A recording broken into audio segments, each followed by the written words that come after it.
आज हम लोग डिस्कस करेंगे measurement and dimensional analysis class 11। तो मेजरमेंट एंड डायमेंशनल एनालिसिस में आज हम लोग एक कॉन्सेप्ट क्लियर करेंगे। वो कॉन्सेप्ट यूनिट का होगा और फिजिकल क्वांटिटी का होगा। आप जान रहे हो कि इस समय आप फिजिक्स पढ़ रहे हो।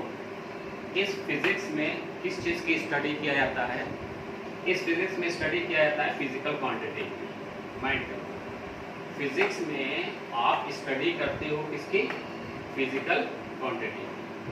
और ये फिजिकल क्वांटिटी के दो पार्ट होते हैं, एक तो न्यूमेरिकल वैल्यू या मैग्नीट्यूड, दूसरा यूनिट। न्यूमेरिकल वैल्यू या मैग्नीट्यूड, दूसरा यूनिट। जैसे फिजिक्स में हम अगर मास की बात करते हैं तो आप पूछते हैं कि आपका मास कितना है, तो आप कितने बोलोगे? 35 kg बोलोगे। Means 35 kg। अगर हम रूम के टेम्परेचर की बात करें तो 25 डिग्री सेंटीग्रेड, यानी दो चीज़ आपको बोल रहे हैं।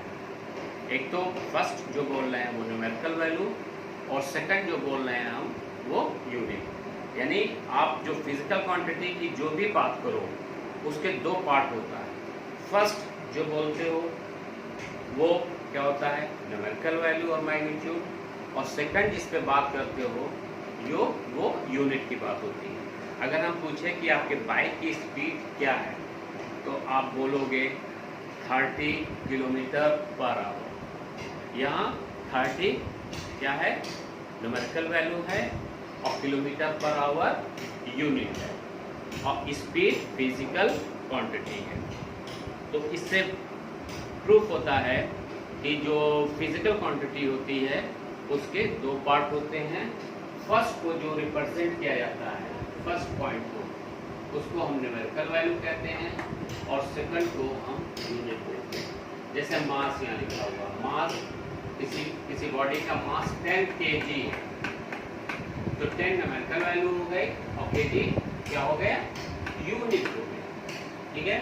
जैसे रूम टेम्परेचर 35 डिग्री सेंटीग्रेड, तो सेंटीग्रेड यूनिट हो गया, और न्यूमेरिकल वैल्यू 35 डिग्री सेंटीग्रेड।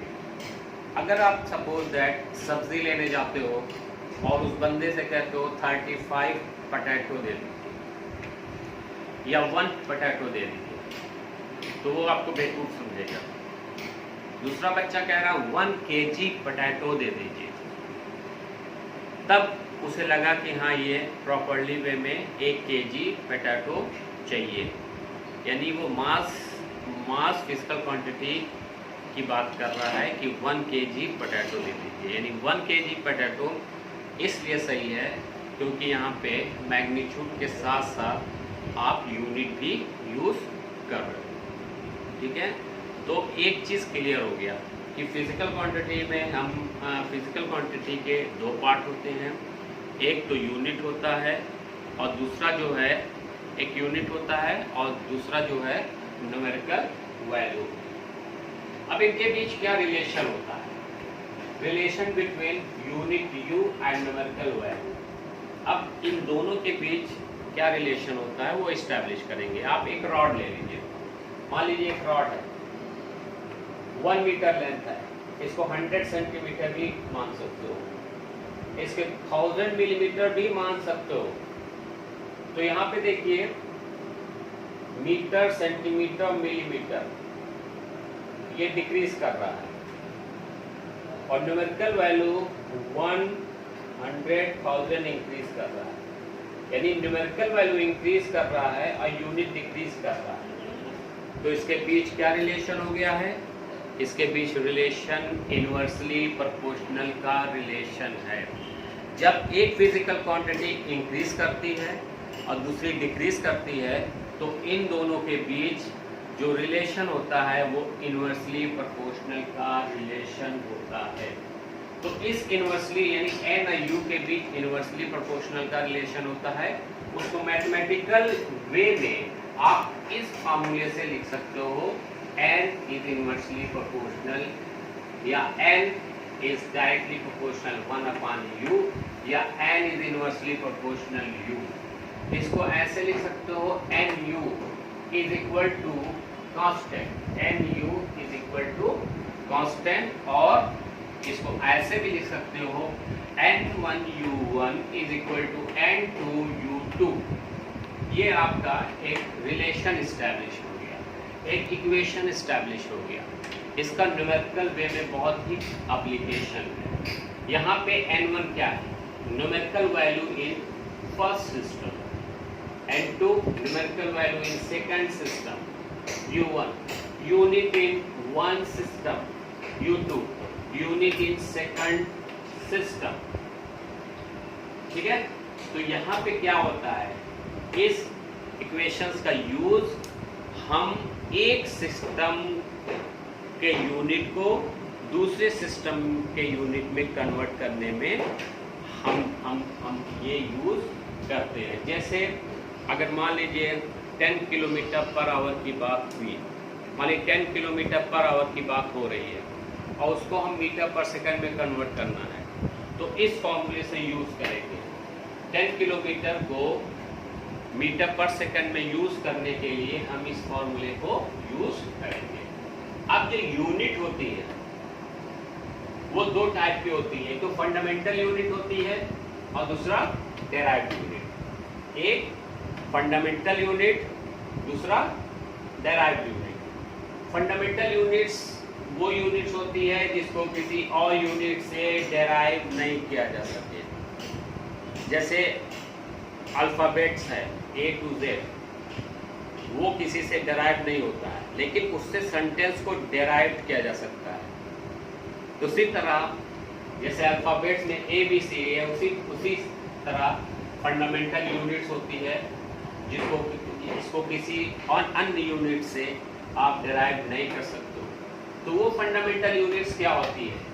7 होती है, kg, मीटर, सेकंड, एम्पियर, मोल, कैंडिला, कैलोरी। ये 3 फिजिक्स में ये 7 जो फंडामेंटल क्वांटिटीज कहते हैं, ये 7 यूनिट जो होती है उसको हम फंडामेंटल क्वांटिटीज कहते हैं।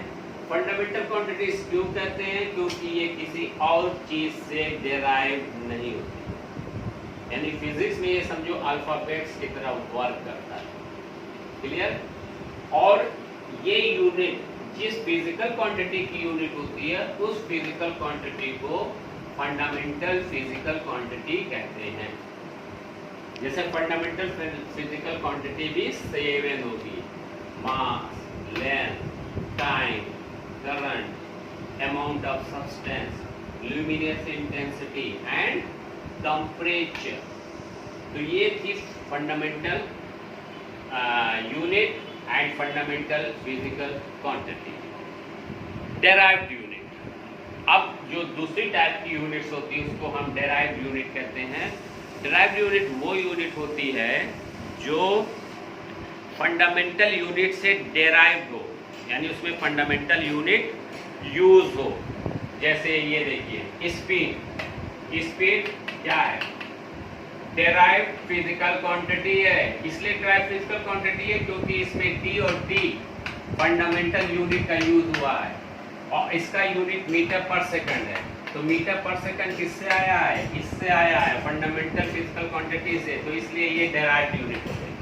यानी डेराइव्ड यूनिट वो होती है जिसके यूनिट को हम फंडामेंटल यूनिट से डेराइव करते हैं, वही डेराइव्ड यूनिट होती है। जैसे डेंसिटी की यूनिट केजी पर मीटर क्यूब है, तो केजी और मीटर यूज किया तो इसलिए वो डेराइव्ड फिजिकल क्वांटिटी या डेराइव्ड यूनिट कहलाती है। ये हमने आज मेजरमेंट एंड डायमेंशनल एनालिसिस का कुछ टॉपिक को कवर किया है। इसको आप कायदे से समझ लेना, जो नहीं समझ में आएगा वो हमसे डिस्कस करना। Okay, thank you.